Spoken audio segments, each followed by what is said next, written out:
Your Eye on Annapolis daily news brief keeps you informed about what's happening in Annapolis, Anne Arundel County, and Maryland. Local news, local sports, local events, local opinion, and of course, local weather. Your Eye on Annapolis daily news brief starts now. Good morning. It's Tuesday, November 4th, 2025. This is John Frenaye, and this is your Eye on Annapolis daily news brief presented by Annapolis Subaru and the SPCA of Anne Arundel County. Okay, here's that PSA for everybody. Remember, we turned the clocks back last weekend. It's darker out earlier. Put on your damn headlights. I almost hit 3 of you last night. Here is your second PSA for the day.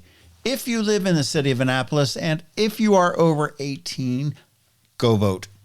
Now, today's OMG fact is sort of a duh, I knew that, but Wisconsin produces more than 600 varieties of cheese. Well, we do have some news for you, so let's get into it, shall we?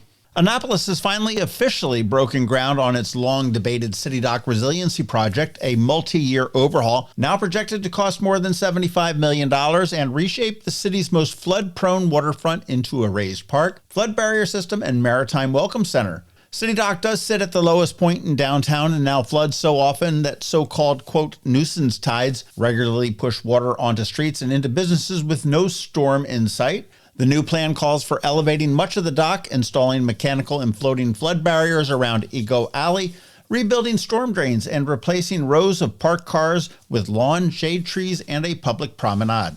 At the groundbreaking, held the day before the city elections, I might add, Mayor Gavin Buckley told the crowd, "We are turning a problem of flooding into an opportunity. We are not just building walls, we are placemaking." And Congresswoman Sarah Elfreth framed the work as both climate adaptation and an obligation to honor the site's history as the former U.S. Capitol and a UNESCO site of remembrance for the transatlantic slave trade, saying, "We cannot hold back the tide. We know that the climate change is real.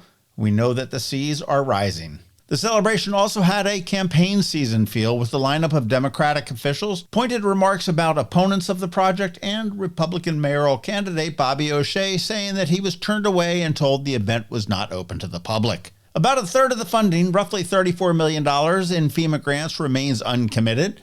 Senator Chris Van Hollen, who helped land $12 million already, quote, in the bank, said that we are still working on the major FEMA grants and we will make sure that we continue to persist in that effort. While County Executive Stuart Pittman argued that people are so tired of government talking about doing stuff and never getting it done. City leaders do say that construction will roll out over about 3 years with dock access preserved for major events, and whoever wins the election will inherit a project that is part seawall, part civic stage, and already underway.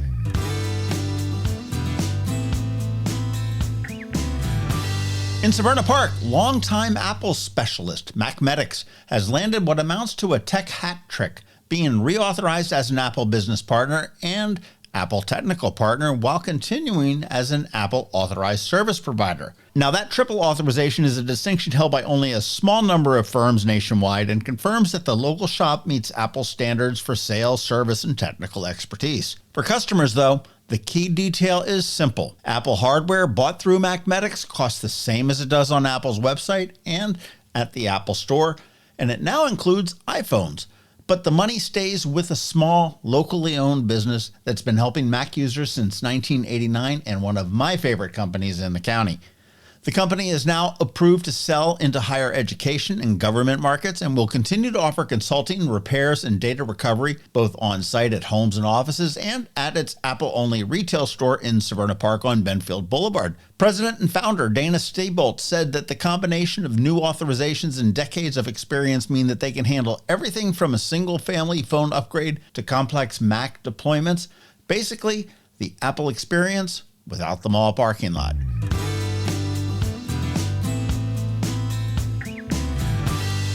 The Camp Let's Turkey Chase charity race is set to return on Thanksgiving morning, giving runners and walkers around Edgewater and Annapolis a chance to knock out a 5K or a 10K before knocking out that second slice of Chef Big Money, who I will be recording a podcast with this morning, pie. The event takes place on Thursday, November 27th, that's Thanksgiving, on the waterfront grounds of YMCA Camp Let's along the Road River and is billed as the camp's largest community fundraiser of the year.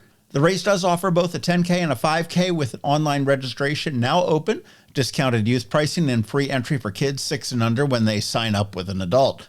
Proceeds will help maintain more than the 20 buildings on the 220-acre property and fund scholarships so children who couldn't otherwise afford it can still get an overnight camp experience next summer.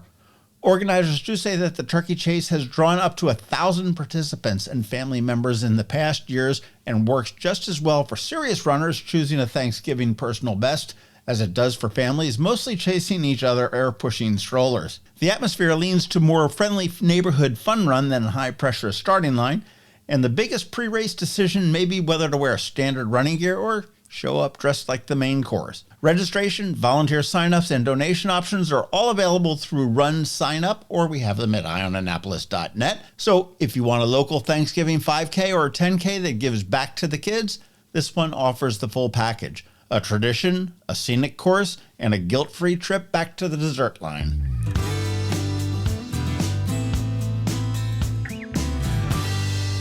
The 2025 Annapolis Sailboat Show has wrapped up last month after 4 days of strong crowds, solid sales, and what many exhibitors described as some of the busiest docks they've seen. From October 9th through the 12th, City Dock was packed with sailing fans, boat builders, and first-time visitors checking out everything from blue water cruisers to high-tech tenders. Larry Graff of Aspen Power Catamarans, who debuted a new carbon tender, said, "Honestly, it's got to be the busiest, most people we've ever had. It's a good show." Kevin O'Connor from the Nautar Swan reported that they were literally packed from morning till night. One of the show's standout features was actually called Refit My Ride, which was a live multi-day refit of a FAR 40 named Blue in partnership with Oak Cliff Sailing, which highlighted real-time hardware upgrades and the idea that refitting and improving existing boats can be both cost-effective and sustainable. Education was a major part of the weekend as well, with the first sail workshops, demo sails, and seminars on cruising and weather that filled up very quickly. And even the Helly Hansen Main Street store saw its busiest day ever as visitors leaned into the cool, damp weather to buy new gear. Organizers thanked the City of Annapolis for pausing construction at the City Dock during the show, and General Manager Sheila Jones said, "We are proud to produce a show that continues to elevate the industry, welcome new sailors, and support the greater boating community." By the time the last lines were cast off, the consensus was that Annapolis had delivered yet another strong chapter, and that the sailing industry is heading into next year with the wind very much at its back.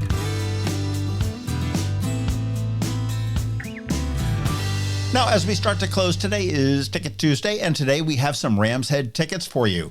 I have some great seats to see Najee on November 9th. I've got 2 to see Will Hogue Band on the 16th, Emma Nissan on the 17th, and if you are quick enough, Vienna Tang, which I may keep for myself if you're not quick enough, on the 20th. If you'd like a pair, get in touch with me any way you want, and I may hook you up.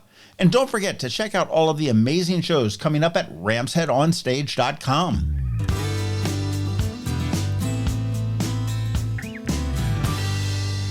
Okay, that is a wrap. But first, a quick thank you to you for listening and sharing and letting all your friends and colleagues know about us, and to our sponsors for the Daily News Brief: Annapolis Subaru, the SPCA of Anne Arundel County, Hospice of the Chesapeake, and MacMedics. Now chill out. We have George Young and your local Anne Arundel County weather coming right up in about a minute, so hang tight. Coping with advanced illness can be overwhelming, and determining the best options for a loved one isn't always so easy. But here at Hospice of the Chesapeake, your hometown hospice, we want you to know you do have a choice.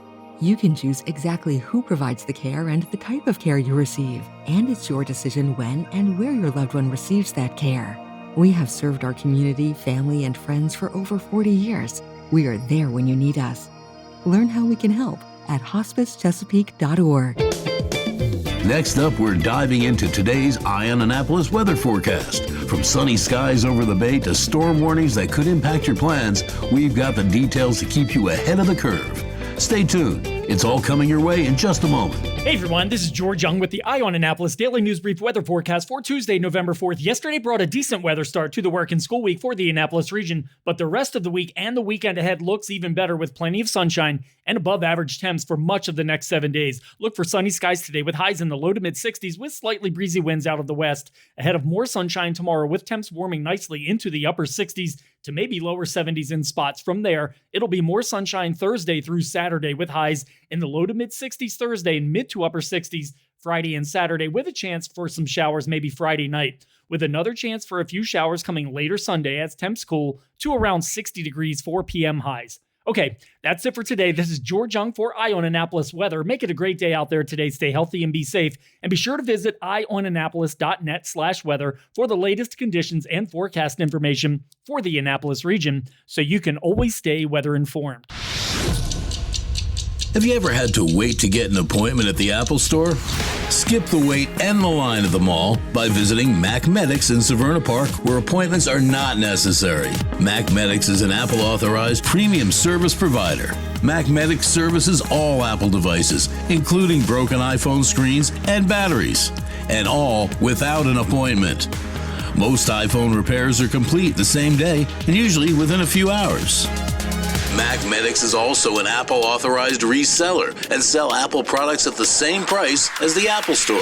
Visit MacMedics in Severna Park or Lanham for Apple-authorized sales and service and shop local. Don't wait for help.